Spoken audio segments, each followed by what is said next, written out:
Marián Hossa.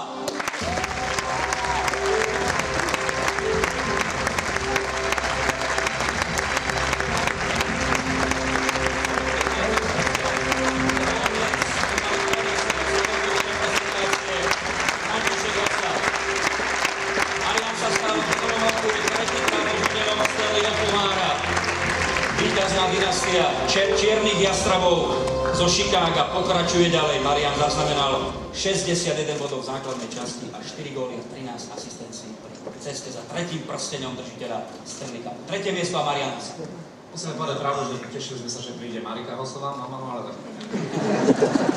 Tenko, teba sme už videli.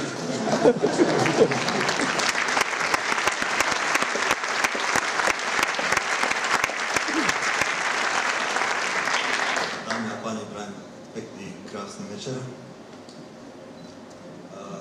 Takisto mi dovolte pozdraviť vás všetkých od Mariana, poďakovať tým, ktorí mi dali svoj hlas a takisto aj tým, ktorí mi nedali.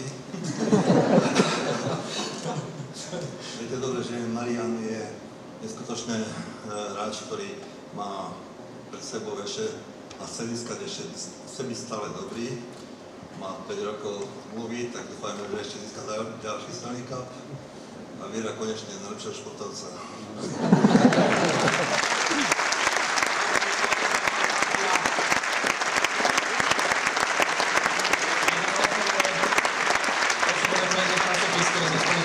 Hovoril, že po tých ťažkých 2 rokoch a 2 finálových účastiach v drese Pittsburghu a Detroitu nejaká veštica na Slovensku napísala, že Marián Hossa nikdy Stanley Cup nezíska, ale odtedy o nej už nebolo počuť.